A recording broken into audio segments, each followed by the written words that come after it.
Welcome to another episode of See This Fancy Drone I Got? You should buy it with my affiliate link and then magically become a better pilot.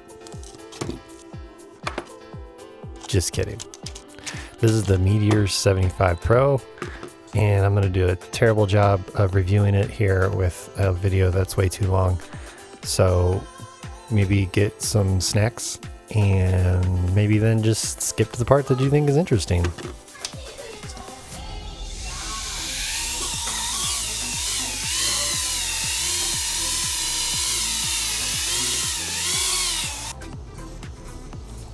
My 50 lava batteries. This squad's first flight. Let's see how she flies.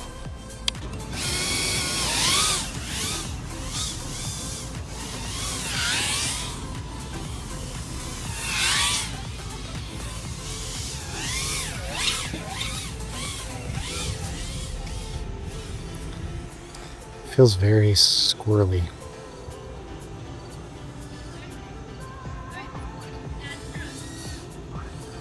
That's a good dive, no real washout.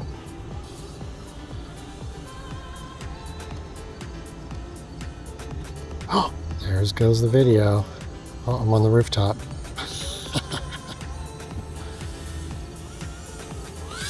Wow, it climbs fast. That was funny. Let me turn up the video quality. Turn up the features, right? VTX. Yeah, let's go up to 400 then. Save and exit. The yaw spin is kind of goofy. Is that where I'm not liking it? It kind of dips in a yaw spin.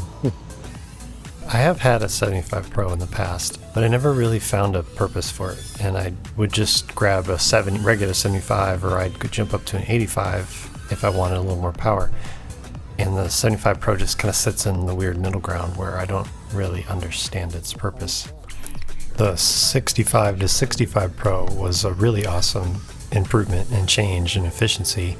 I was hoping for the same with the 75 Pro, but it doesn't really do that. Oh, there's some really weird video artifacts I've never seen before.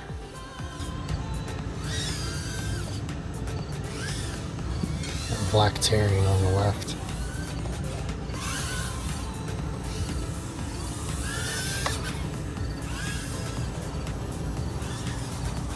That was a cool combo. I like that. Let's do it again.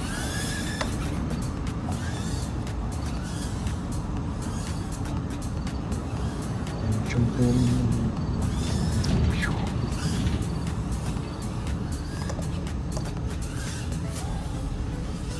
It definitely needs a better tune. The tune's kind of crap.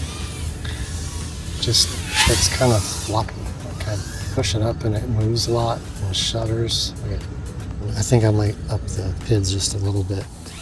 It definitely is dipping. I wonder if one motor has got a loose pop. Let's see.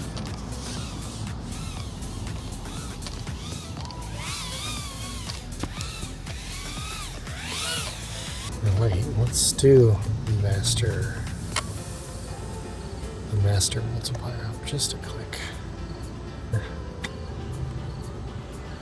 Turn the master up a click. Let's see if that feels better.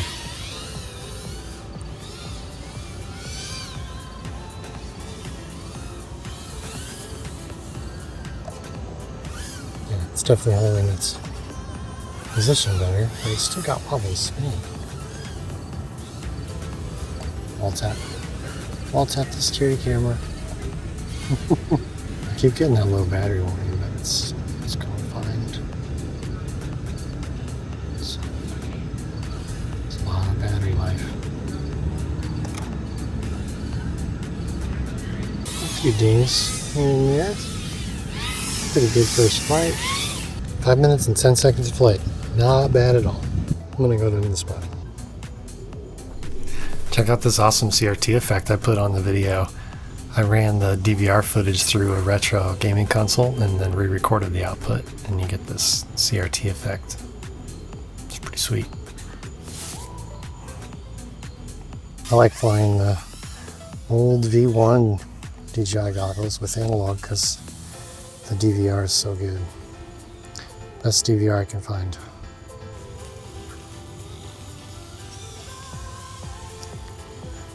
I have no idea.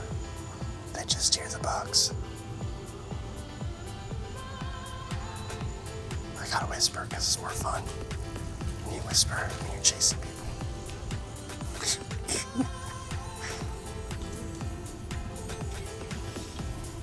This is how you make art. Us FPV pilots were just really artists, see?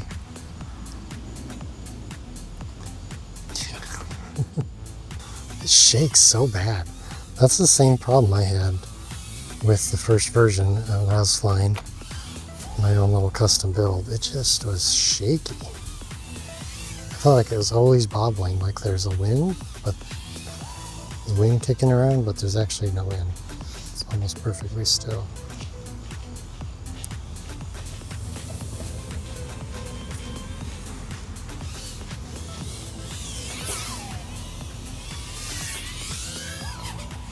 Oh. It's 5 minutes, 25 seconds. It's gonna make a long edit.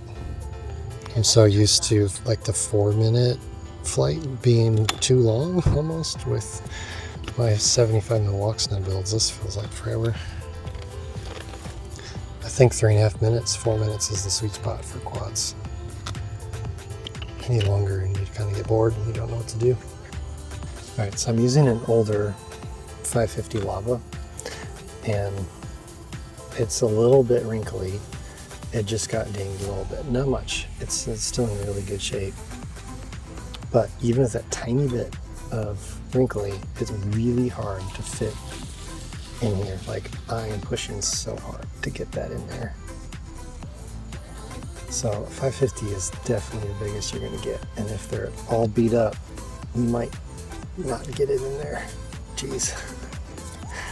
That's what she said.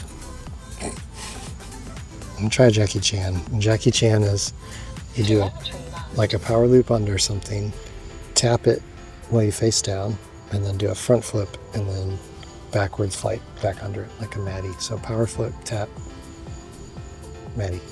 That's a really hard trick. We'll see if I can get it.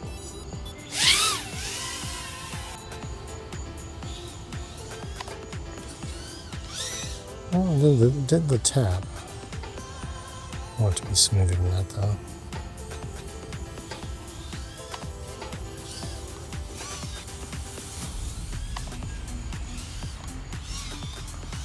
It's been a long time since I've done old Jackie. Oh. Okay, there's a good tap. I just got to get the foot back. Didn't think I'd make it through.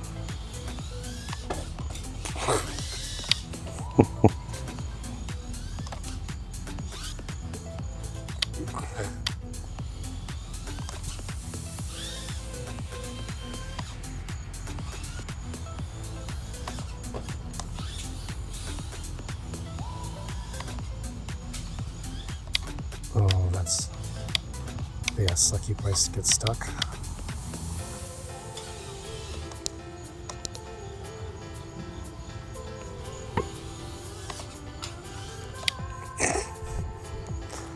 Jacked up the canopy on that one. We'll just knock the camera out of the thing.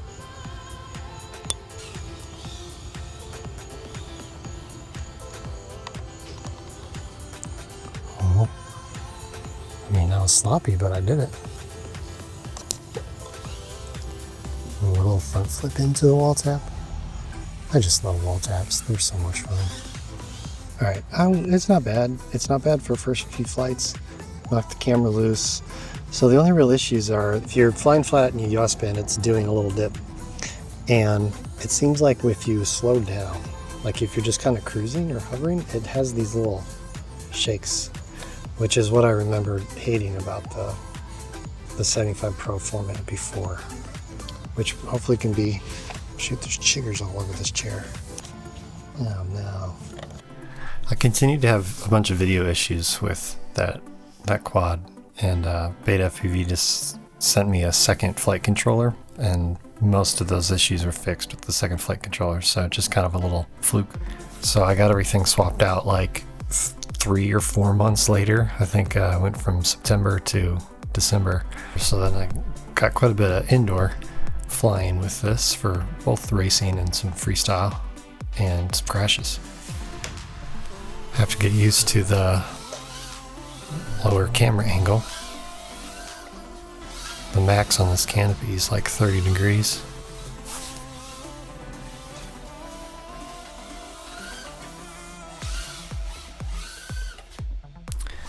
Oh, that's fun.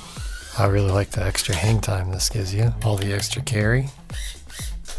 The bigger 1102 motors on this, I think, do a lot better than I expected them to. I thought the extra weight and everything would not really be efficient, but it seems to be way more efficient having the bigger motors. And on my initial build, I had 0802s, and they just couldn't keep up with the bigger props and the extra weight. So having the bigger motors, I think, was a missing piece of the puzzle for me before.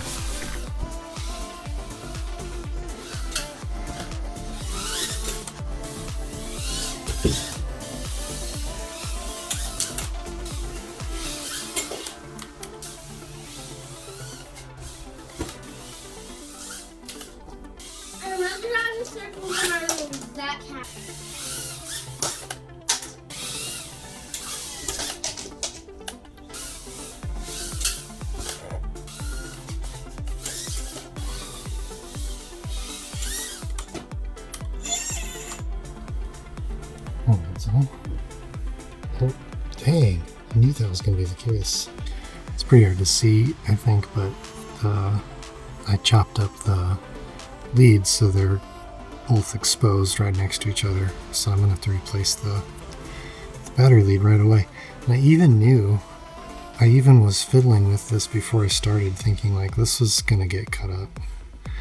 And I tried to twist it and tuck it up into place, but didn't help. With all the frame innovation Beta FPV's doing, they need to add like a little notch or a clip or something, because the batteries sit over this part and sit flush. So just make like a little notch here, and then the lead sits in that notch, and once the battery's in place, it can't slide over and go into the props. Because the second it goes over, or the battery slides forward and there's more slack, then it gets chopped up. But man, I gotta solder a new part on. I did a bit of experimental racing with this throughout RaceGo, and I liked the power indoors, but it's just too big to fly through a course this tiny. And I still really haven't tuned it. I've left it pretty much how it came. It needs a better tune. I gotta spend some time tuning it to get it to a better spot. Alright, let's talk about this thing. I think the pros of it is it's all around solid. Like, there's not, the complaints that I have are kind of nitpicky complaints. And then it's got a really long flight time. Like, it's way more efficient than I expected it to be. It's a solid build, so durability is good. But yeah, it's really its key strength is going to be the price point and the long flight times. I think if you want something really specific, like if you know you're going to do outdoor freestyle all the time, then you should probably look at like a 2S75 or an 85mm instead of this. If you know you want to do indoor freestyle, or if you want to do racing, you should probably look at the Air 65 or another 65mm format. So yeah, I'm not doing a great job like selling, quote unquote, selling this quad. Like, you're not going to get it and be horribly disappointed. It's still a really good quad, and it's a really good price for it. 95% of the time, I'm going to reach for a different quad. I just haven't found the right niche for this one. So yeah, that's where this lands for me. Yeah, let me know what you think. Like, if you found a good use case for the 75 Pro, let me know. I'm curious to see where it settled in for people.